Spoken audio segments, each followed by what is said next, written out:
Happy July 3rd, all my lovely listeners. We're celebrating Canada Day weekend up here. We had Canada Day on Friday, and pretty much the fireworks probably won't stop for the next month. That's just the way we do it. Hope everyone's doing well and getting some warm weather wherever you are. We are looking at the topic of acceptance this week. And acceptance is a really important part of working out how we're going to move through life. And it's a funny topic because a lot of times when people hear the term acceptance, they think that it refers to the need to accept shitty situations in life. So if bad things are happening to you, the idea is you think you should just be happy, full of love and light, and just be like, oh, whatever, that's fine, go with the flow.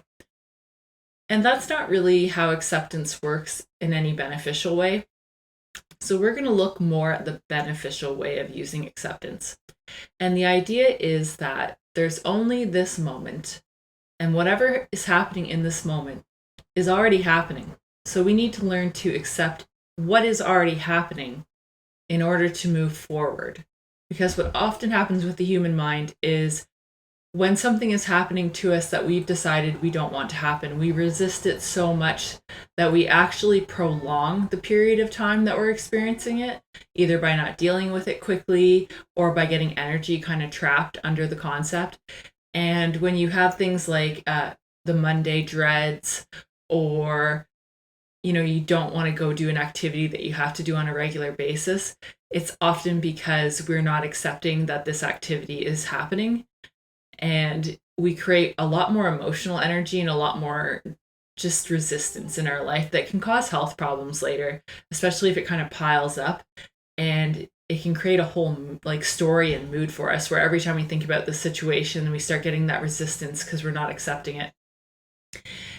And even if you have something in your life you don't want to do or deal with that has to happen on a regular basis, accepting that it is happening when it's happening will make it easier to move forward. So you won't spend as much time kind of spinning your wheels in the dirt, stressing out about all the things you don't like. One of my favorite quotes is by Eckhart Tolle. He loves to talk about acceptance of the moment, and he often gets people, fighting him on it, saying, well, I have a horrible job, I'm not going to accept it, or this bad thing happened to me, I'm not going to accept it. He says, yes, that's the point. It's that you're not accepting that you have to enjoy that the bad thing happened. You have to accept that the thing happened and then move on from there. So his quote that I love is, accept, then act. Whatever the present moment contains, accept it as if you had chosen it. Always work with it, not against it.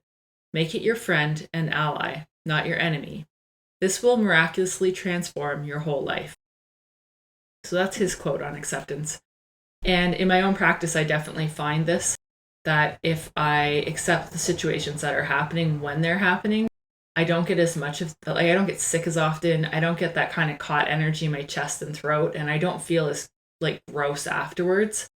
I also have a lot more energy if I'm not spending as much time resisting absolutely everything that exists in my life. So we're going to start out with our questions like we always do, just to start building awareness, because even if you're not ready to accept the moment of what's happening, we can at least become aware of our non-acceptance of the moment. So we'll start with our questions, and remember, I'll write them down at the bottom if you want to go through them again. First question is, what is one thing I will never accept? What do I feel like I don't deserve that happens to me? How do I feel when I think something that is happening shouldn't happen? Does thinking something shouldn't happen cause me stress?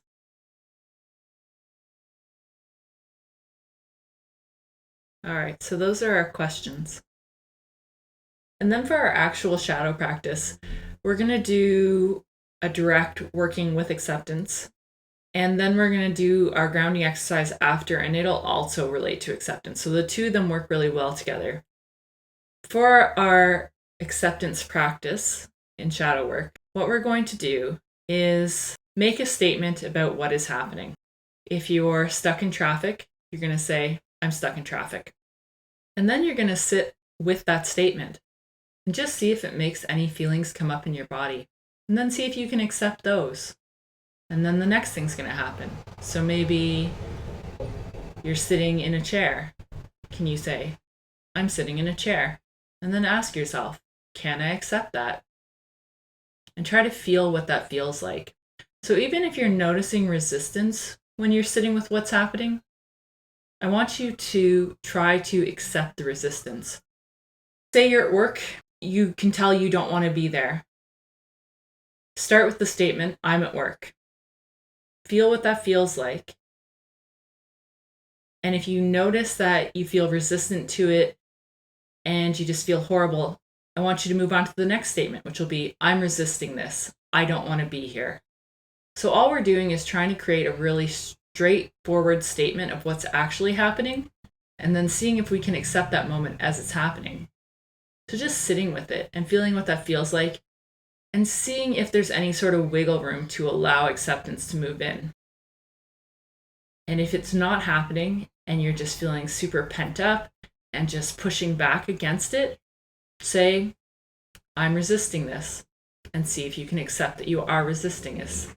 So wherever we are, we're just trying to make a statement of acceptance of what is actually happening.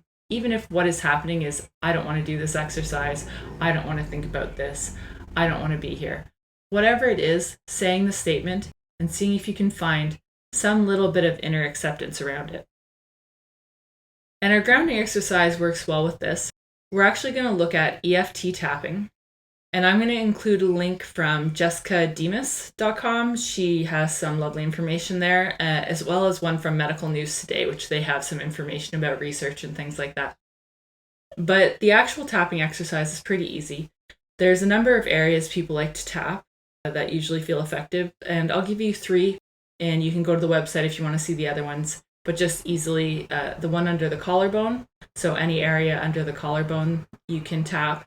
The cheekbone is a good one, as well as in between the eyebrows is a good place. We're going to rapidly tap those areas, not hard or anything. Just, I almost find it feels a little bit like a strong heartbeat and a little bit of a fast heartbeat. You're not like doing slow tapping. You're trying to kind of make a quicker motion. And you're going to tap one of those 3 areas, either the collarbone, the cheek, or in between the eyes. You're going to make acceptance statements like we have been. So I'll read to you what Jessica Demas has written on her site. So you would say something like, even though I'm feeling anxious about the situation, I deeply and completely accept and love myself. Even though I'm scared, I accept my feelings and allow my body to relax now. So statements like that, and you're going to tap those areas while you're making these statements. And you can keep doing the tapping while saying whichever statements appeal to you, but those are some ideas. Another one she had is, even though I'm stressed over what's going to happen, I choose to relax and let go. We're going to work on tapping the areas, saying the statements, and then noticing if there's any change in the body. And if you need to do a couple rounds of statements and try tapping different areas, that's a good idea as well. This is a really good grounding exercise for people who have a lot of anxiety or any sort of stress. It often brings them back into the body and allows them to sort of return that energy internally instead of being caught up in the head. So use those exercises this week and start looking at some forms of acceptance for yourself. And next week, we'll look at watching our thoughts a little more closely to make it even easier to do acceptance practices like this, but everything in levels. So we'll start out with the acceptance and then we'll start breaking it down even more. And if you are interested in hearing about more, feel free to follow us at shadowcraftcult.com. Have a good week.